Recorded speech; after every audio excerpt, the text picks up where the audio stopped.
organizations that where the first question is this: how do I get my most problem people to fill in the blank? How do I get people to do something? Or there's sort of an implied fear of the people who are resistant to actually learning and to adapting and to change. And I think that's just a common thing we all feel, unless you've had the chance to build a team from scratch. And even if you do, oftentimes you'll have people that you feel like have that resistance. So it's a common thing that we think about. And so there's this question of like, how does change happen? So I want to give you five ways that we work at this. All right. The first one is this: talk about change. All right. So we can talk about it. This is like what most of social media is regarding change, telling people to do, right? It's like we say things about change. That's number one. Number two, psychologically speaking, you can force change. All right. You can force change, which we see examples of that every day all over our world, right? But fundamentally, at the psychological level, this is a lot of what Skinnerian research was about. Like you look at basic reinforcement theory, and there was a forcing function, at least a piece of that. Number three, you could manipulate change. So you could, manipulate people into possibly changing. Number four, you could reprimand non-change. All right. So I'm going to yell at you because you're not changing the way I wish you were, which is a lot of social media also, by the way. That's good, huh? Okay, so you can reprimand non-change. Or the number five, you could invite change. You could invite change, provide an invitation into something better. And honestly, I think the reality is this is WiLD leader, so it's whole and intentional leader development. The key word being whole I think there are probably times for all of those. If you're a parent, there's times where you just enforce change, if you know what I'm talking about. So I think there's times for all of those things. But most of us are pretty interested. I think most of us who are part of this conversation into a deeper and more sustained change and something that comes from somewhere deeper inside of us.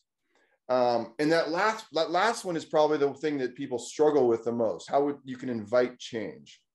And so we're going to talk a little bit more about that. But this idea that people could be motivated from deep within, and also with their agency, in other words, their own belief that they actually could change, that's something that we're gonna tinker with here. So there's a strength of psychological theories. So as Daniel mentioned, I've taught the same class on motivation for 25 years on Tuesday evenings sometime in the fall. So I've spent a lot of time trying to teach students like motivation theories. And here's the power of them. Listen to me when I say this. They work. The fundamental things we've discovered psychologically about motivation is they work. They truly work. And that's why they're powerful.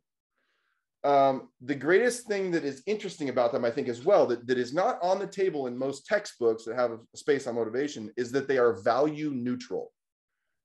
Do you hear me? They're value neutral. They work, but they don't say anything about what we should or ought to be motivated toward. And once we should, we got to be careful because that's not very motivating. And it's interesting because when we think about change of ourselves or someone else, we have a lot of choices or questions to realize. Like, how does change happen? What does decades of research on motivation tell us about change? And so there's a lot of questions that come up within this. And as I've taught motivational theory, and I know that the title today is The Moment Change Begins, but I'm going to get to that. But when I've taught motivational theory over the years, one thing I always wrestled with, and my students, whether they were undergrads or graduate students, wrestled with was this: when does motivation become manipulation? And I will tell you that I never really had a great answer to that. I was happy that they were aware of it, but I also didn't want them to dismiss motivational theories as just manipulative theories. Because the reason why I don't want them to dismiss it is because we are all trying to motivate ourselves and other people all the time. So if you dismiss it, you're kind of living into a lie that it doesn't matter. And it matters, right? As leaders, we have responsibility for thinking about motivation all the time. But here's the deal. I think that question comes up because I never really fully integrated that, where I thought it's value neutral. So it doesn't say anything about what we're trying to motivate people into. So if you leave it wide open, you can motivate people into anything. And so I think the question in front of us is important with that. So one of the things I wanted to bring up that kind of was this light bulb going off for me was I've heard in certain circles, there's a word that has become used more often. There's certain circles that I run in, and it's the word expectancy. And expectancy is an interesting word where people are saying like, we live in expectancy. And I think they're usually attaching that to really positive things like an expectancy of hope, an expectancy of live into an expectancy of forgiveness, of love, of grace, of possibility, of something better. And so that's why I'm hearing this word. I love this word.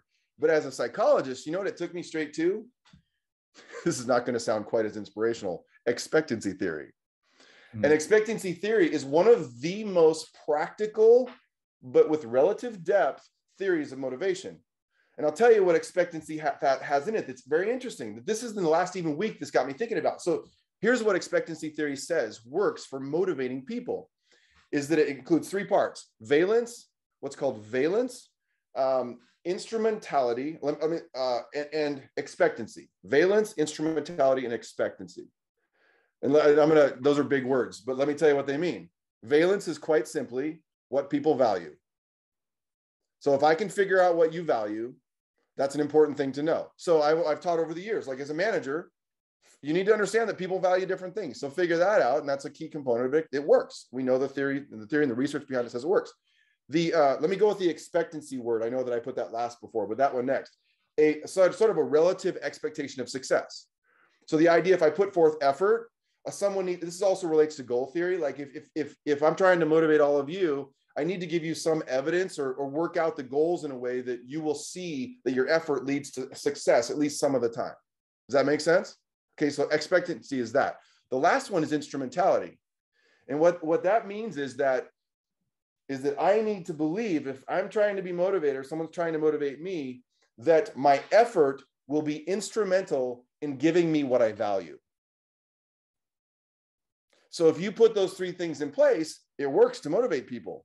And what it causes a manager to think about is, okay, I got to think about ways to structure this so that people see those three things. Like, I know what they value, their effort's going to lead to what they value, and that they're going to succeed some of the time. So they're going to feel that.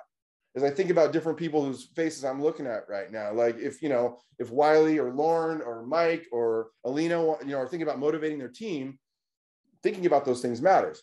Here's the deal though. It's value neutral. It says whatever people value, kind of set things up so that they can see evidence that their effort's going to get them those things. And that's kind of interesting because I'm going to throw out some values, some things I value. I value wholeness, or at least an aspiration to it. I value selflessness, especially from someone who has a strong sense of themselves. You know what I'm saying? I value hope. I value forgiveness. I value some weird words like that. And I think this concept of what would it mean to invite someone into the possibility of valuing something that even our culture may not value. You know what I'm saying? Like, what would it mean to invite someone into the possibility of valuing something that we just don't pay attention to that often at a deeper level? And it's interesting because here's one of the things about that. It's a choice that we make to receive it. So this idea that we could actually be invited into that is there a possibility that we just haven't been offered a choice to offer hope or to think about hope? And but it's something that we have the opportunity to receive or not. And I think that what we have found is that when that reception happens, in other words, someone says like, oh, I could think differently about not only building myself up and develop my own leader capacity, but actually investing in sacrificial ways and developing the people around me. But they've never been asked that way. And here's the thing is that where that has to start, because those aspirational values that I put out there are about this. So you take selflessness for an example. I said that it's difficult to give something away or to sacrifice something or to be selfless if you don't have a self to sacrifice. You know what I'm saying? So building up the implicit value of a human being is kind of where that starts. And so it has to start with everyone and everyone that being seen as having value, and not only that, but seeing that they have value.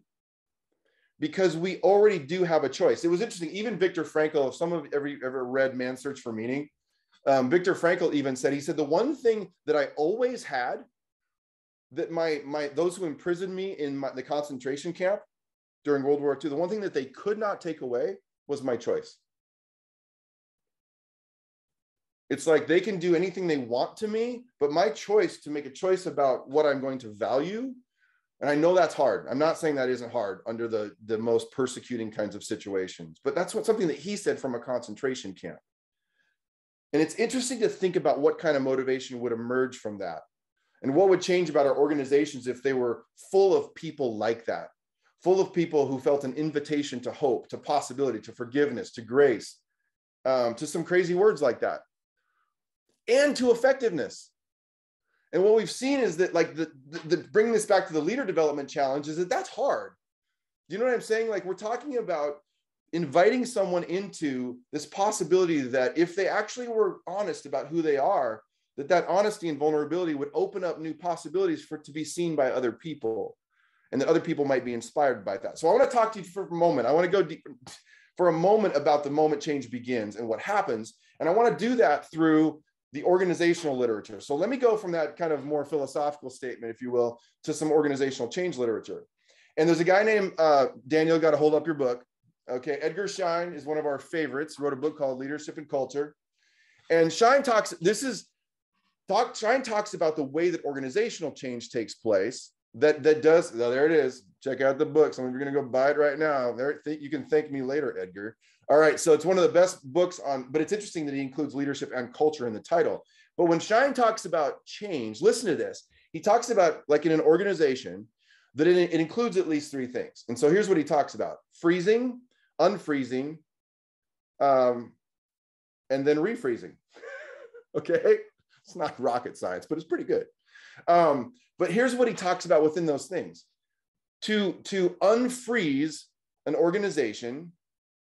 Okay, did I say that right? Unfreezing, changing, and refreezing is what he talks about. So on the unfreezing process, here's some of the things he talks about, is that people need to perceive a need for change. And I want to suggest to you that the way that people best perceive those kinds of changes I just suggested is an invitation to the possibility that they could. Okay, that it's an invitation they may have never seen before. And that it also includes what he describes as creating a psychological safety. That people need to feel a sense that it's that change, if I even enter into this conversation, that it's going to be safe. And I think there's something deeper in that than just safety, because then we just say, like, oh, we got to make everybody feel safe, because safety is in and of itself is attention. Do you know what I'm saying? It's an invitational process, and people typically won't feel safe at first.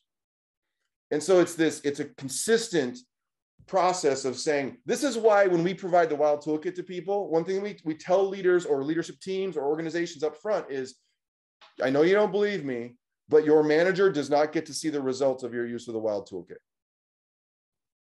And it takes us a little bit of time, but we architect spaces where they will trust that. And I tell them the reason why is because if your manager's looking over your shoulder, it's going to change your results, because none of us feel completely safe.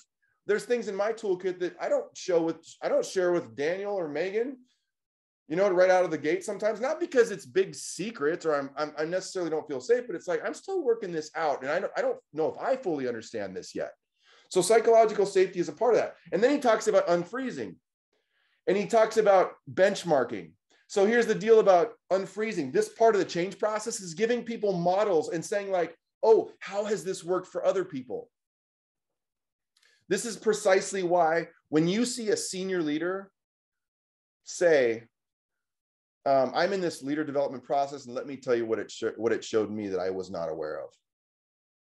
That it rocks our world because of how rarely we see that. So when we see it, we see a model and a benchmark for change where we go, if that dude that I did not think had any capacity whatsoever to share, I didn't think this, or this person who's like, she is such a boss on a stage, I never thought that she has brokenness. Do you know what I'm saying? Or that like, whoever it is, when we see that, all of a sudden we're like, oh, I could do that too. And then what Shine talks about, like, it creates this vision of what could be, by the way. And it's why we help organizations write corporate charters and like make statements that are with hearts that work, like to write a charter that says this is what our culture is going to be from the heart. And this is how it's going to work for our business, is where that becomes so powerful. It's another model, a vision for how things could be in the unfreezing process. And then refreezing is staying with it with courage. Because I will tell you that a whole leader investment in people requires conviction that we're going to keep this up. We're actually going to work on this and we're going to deepen our understanding. So when does change begin? Back to the title of this. So when does it start? That's related to all those things I was just describing. And my question around this is, how do we invite change that increases efficacy from the very moment that intent is triggered?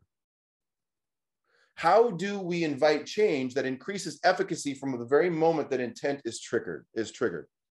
And how do we invite people into the reality that they matter and that other people matter? Okay, so what's interesting about, just one thing I want to mention is that the moment that change begins, when I mention intent, is the moment that you realize you could change. So our clinical psychologist friends, I've mentioned this before, and some of that research have found that, do you know when therapy starts? They would say when the person makes the appointment. Do you hear me? The intervention begins the moment the person, I would say it probably goes back further than that.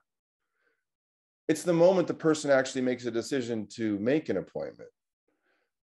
Do you know what I'm saying? It's like that moment where intent and hope is triggered, that I could be someone different, not just for my sake, but for the sake of other people around me. Think about that. And then think about when you've experienced the WiLD community, and what WiLD Leaders does is we think about that our intervention, whether you become a client organization or not, starts the moment that we have our first conversation with you. Or it actually starts the moment that you see an email. I mean, think about it. The moment that hope is inspired in some ways. So let me give you 5 things about this change process related to what I just described. Number 1, change begins the moment intent is triggered. I make the appointment, I put it on my calendar. So think about that. Those of you that are leading in this, it's the structure and the conviction the moment the invitation begins. That's why when you invite people in your organization into whole leader development, we say, like, the moment that send out, you just be thoughtful about that. The intervention begins the moment someone realizes there's a possibility and a hope. Number 2, a commitment to move through the unfreezing. And what I mean by that is time and conviction. Some leaders we work with are afraid of their troubled team members who are like, I don't buy into this. I don't buy into that. Because you know why they don't buy into it?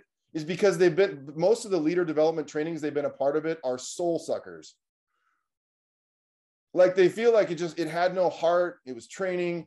And so it's like, that's why they don't believe it. So instead of being afraid of that person who says, like, I don't buy into this. I mean, I can't tell you how many times I've heard someone say that out loud when they're in a small group, and then that person, all they talk about is their own development. Like, it's there, it just hasn't been invited. So what I say is hold strong to that invitation into something real, and then give it time. It takes time. I know some of your faces I'm looking at right now who are organizations and leaders in organizations where we're working, and you're like, yeah, I've seen what time has done when we've held to our guns about this and said, like, yeah, we're gonna truly make this about you. I'm gonna invest in you. And so that commitment matters, to move through the unfreezing, because the unfreezing part, Shine doesn't really address. It's hard. It's a hard process to invite every person into their own limits, to go from seeing themselves as an imposter to seeing themselves as just human. You know what I'm saying? Number 3, a commitment to confidentiality. So when you invite people into a change process, that's why it's like, invite them into an honest process where they get a moment to work it out confidentially, but then share as they become willing to be a little bit more vulnerability, because vulnerability by definition is that openness to being hurt. That's the definition of vulnerability. We toss this word around recklessly sometimes. Redemptive change from a vulnerable leader says, in quotes, this is what I wrote, if that person who I thought had it all figured out doesn't, maybe I could figure it out too.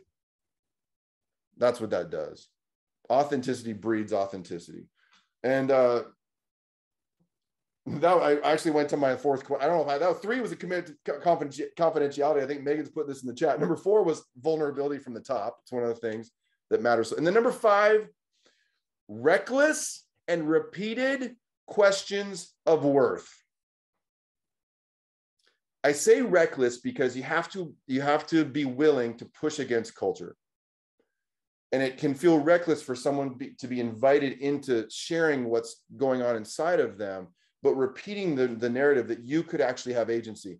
This is why the research says, like, our friend Bruce Avoli over at the University of Washington has done research on how assessment increases readiness. And I would describe assessment and questioning as increasing not only readiness, but a willingness to edit. The reason why assessment works is because assessment, the word is to question. So as we question, we are invited into this possibility that we could change, that we've never been invited into before. And that feels reckless because people don't trust it. It's like, I've never seen this before. And so that's why that, going back to number 1 or number 2, that commitment to move through unfreezing is so, so important. And I'll tell you, like, when you start asking questions, it gets hard. Like, I'll throw a question out there that seems kind of mundane on the surface. Do you believe that you could better serve those on your team? If I asked any one of you that, if I ask you again, do you believe that you could better serve the people on your team?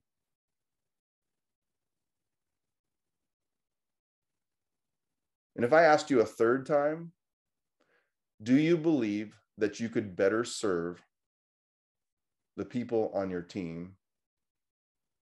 This is why, do you know how often that simple question, when I keep going at it, I'm not doing this for the sake of this, puts a person in tears. Because when we actually continue to go there, that's why it can feel reckless, right? We get to the heart of it and we realize that that investment is what effectiveness is connected to. It's what the longer term investment's connected to. And so when it comes to those resistors, to the idea that they could be invited, the hardest people, the crazy thing is, the 2 hardest people are the people that feel they disqualify themselves, or those people that they feel they're not worthy, or the people who are just so hardened. But when those people come around and we're able to go recklessly at them and say, like, I will not let you go, when they turn, they create an incredible model for change across our organizations. So let's go, Dr. Halleck.